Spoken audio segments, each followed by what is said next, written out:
താൻ ആരാ? സുമതിനെ കാണാൻ വേണ്ടി വന്നതാണ് ശശിമുണ്ടൂര്. ഓ അത് കൊള്ളാം. നിങ്ങളൊന്ന് കേട്ട് നോക്കണം. 2 ആഴ്ചയായി സുമതി ഇവിടെ അഡ്മിറ്റ് ആയിട്ട്. ഇപ്പഴാ വന്നേക്കുന്ന ഒരു പണത്താവ്. അതിന് വേറെ കാര്യം ചേച്ചി, ഞങ്ങളുടെ നാട്ടില് പാലക്കാട് മുണ്ടൂര് ദേവീക്ഷേത്രത്തിലെ ഉത്സവമാണ്.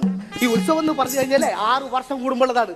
സുമതര പ്രസവം എന്ന് പറഞ്ഞ വർഷം ഉണ്ടല്ലോ, അതിന് വലിയ പുതുമയൊന്നുമില്ല. പിന്നെ അമ്പലത്തിൽ ഉത്സവത്തിന് ഭയങ്കര സംഭവങ്ങളൊക്കെ ഉണ്ടായി.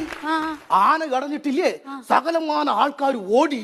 അപ്പൊ ഈ ആനയ്ക്ക് പാപ്പാനല്ലേ? ആന്റെ പാപ്പനാണോ കുട്ടിച്ചനാന്നറിയില്ലേ, ഒരാൾ ആദ്യം ഓടുന്നു കണ്ടു. അപ്പൊ ഞാൻ ചെന്നിട്ട് ഇങ്ങനെ നോക്കി വെക്കുമ്പോ ആന മാതാളകി നിൽക്കാണ്. അപ്പൊ ഞാൻ ധൈര്യത്തിൽ ആനയുടെ മുമ്പിൽ ചെന്ന് നിന്നിട്ട് ചോദിച്ചു, എടാ സുരേ, എന്താണ് മനക്ക് വേണ്ടത് ചോദിച്ചപ്പോലെ ഈ ആന എന്നെ പിടിച്ചിട്ടിട്ട് ഒറ്റ ഏറാണ്. ഞാനിങ്ങനെ പറന്ന് ചെന്ന് വീണതോ നാടക നടി രമണിന്റെ വീട്ടില്.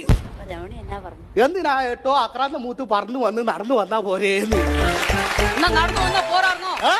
നടന്നു പോയാ പോരായിരുന്നോ? മതിയായിരുന്നു, പക്ഷെ ആന സമ്മതിക്കണ്ടേ. അതൊക്കെ കഴിഞ്ഞിട്ടാണ് ഇങ്ങോട്ട് വന്നതേ.